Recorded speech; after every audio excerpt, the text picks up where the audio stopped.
Hi, friends. This Thanksgiving, I would like for us to take a pause. Consider what really makes a house a home. Is it all of the things that we place inside of it? Or perhaps it's more about the people who live there? Oh, did you see that? Hello, little thing. What are you? Who are you? Hi, it's our friend, Mr. Hedgie. Welcome. Well, let's listen, friend, as we read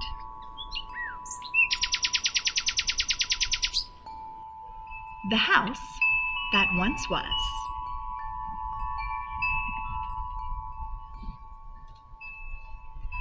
The House That Once was written by Shealey Fogliano. There we go, Mr. Hedgie. And illustrated by Mr. Lane Smith. That means that Miss Shealey wrote all of the words, and Mr. Lane Smith, he drew all of the pictures.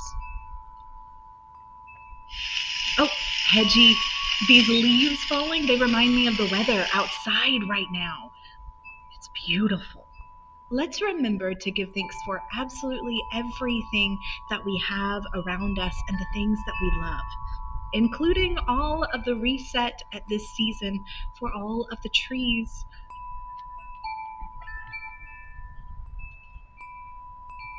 Cook Elementary School presents Between the Lines, read by me, Miss Shealey. Welcome. Let's get in. A house that once was Hedgie. Oh, do you hear that? It sounds like some of the birds that we have outside. Deep in the house, deep in the woods, is a house. Just a house that once was, but now isn't a home. Did you hear that? It said there is a house physically standing, but now it's no longer a home.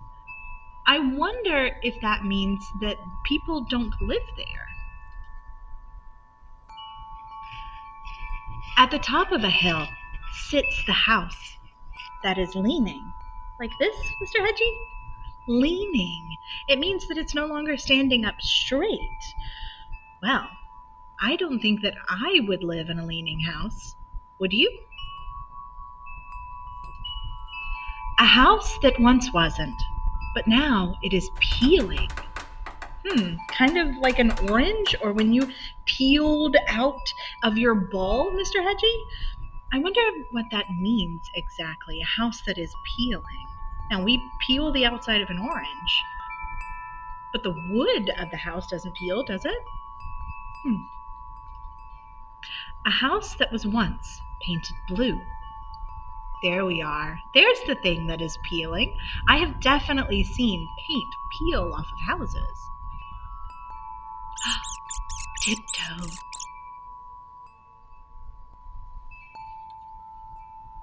Creep. Up the path. Up the path that is hiding. A path that once welcomed. A path that is winding. A path that's now covered. I wonder what it's covered in, Mr. Hedgie. In weeds. Oh, these are absolutely beautiful illustrations that Mr. Smith has created for us. Oh, there goes that bird again, Hedgie. At the front of the house that is waiting, there's a door that is not really open, but barely. A door that is closed, but not quite.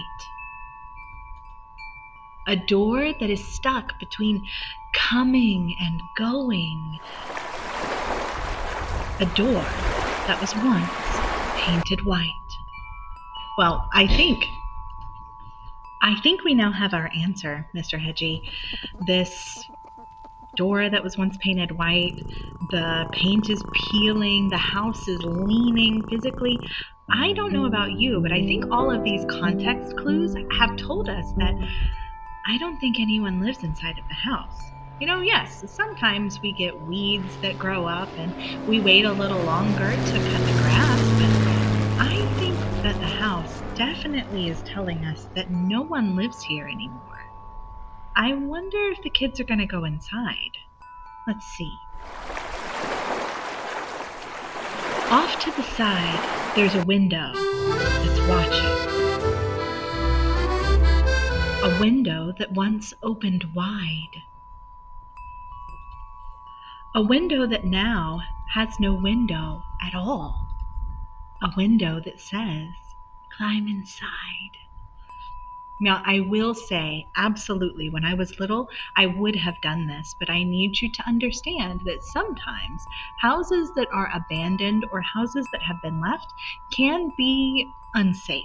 So please remember that if you're doing this, one, you could get in trouble if you don't own the house, or you don't know the people who own the house, and just make sure that we're being safe when we go exploring, especially when we're exploring in the woods. Inside the house, it is silent but creaking.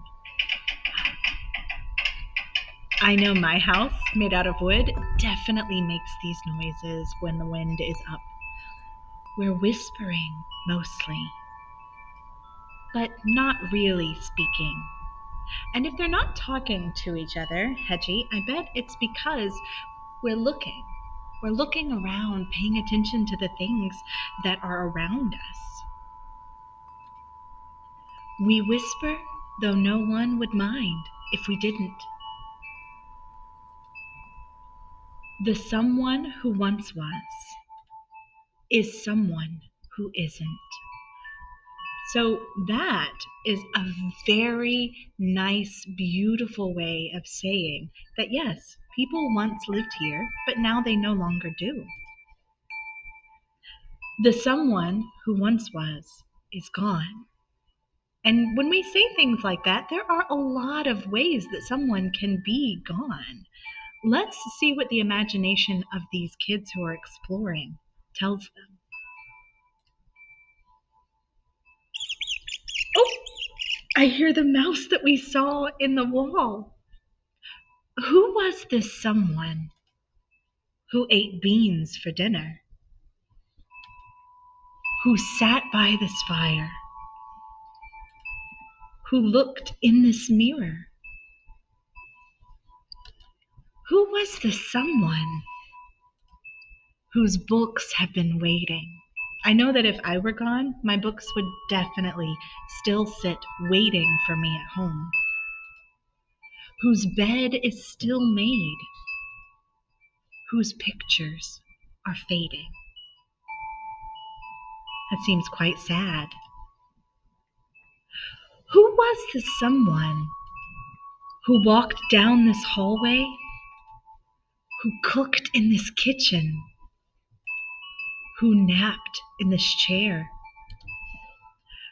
Who was this someone who left without packing? Someone who's gone, but is still everywhere. The things that we leave behind us when we're gone or when we leave, they still keep our memories. They still tell a lot about who we were and the things that we liked. And this house just sitting there are a lot of clues that we could get about the people who lived there. But let's see what the children have to think. Was it a man with a big beard and glasses?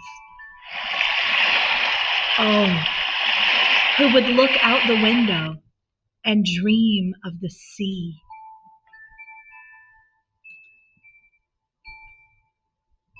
Or a woman who painted all day in the garden? Oh, portraits of squirrels while sipping iced tea. That sounds like a lovely day, doesn't it, Hedgie? Oh, do you hear that? Was there a cat who would sleep by the fire? Or a girl who would twirl to her records and sing? A boy who built planes and dreamt nightly of flying? A baby, a cowboy, a queen, or a king? Why did they leave here? Where were they going? Did they run off and not say goodbye? Were they shipwrecked and now wearing coconut clothes with a pineapple tie? That sounds silly, doesn't it? Or maybe they took off and headed to Paris, where they paint by the river and eat lots of cheese. That sounds like a great place to go. Or what if they're lost and wandering lonely? Maybe they can't find their set of house keys. And maybe the house is still waiting there for them, waiting to hear their key turn in the door, waiting for voices to bounce down the hallway, waiting for someone to come sweep the floor. I wonder if old houses do that, ones that the people no longer live in. Yearn for someone to come and fix them up, make them beautiful, and live in them again. Or maybe it loves to just sit and remember stories of someone who will never know. And maybe it likes it out there in the forest with the trees coming in where the roof used to go. So back through the window,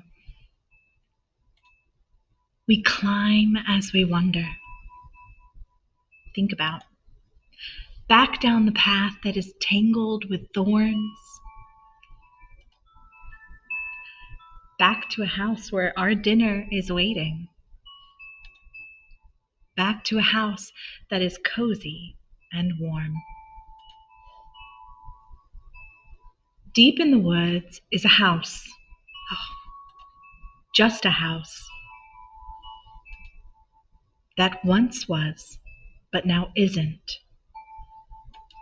a home. That seems like quite a sad book, doesn't it? Where a house that once was, but now isn't, a home sits. And we have to think about all of the things that create that home. You know, Hedgie, I really don't think that it's the things that make the home. I think it's the people that live within it.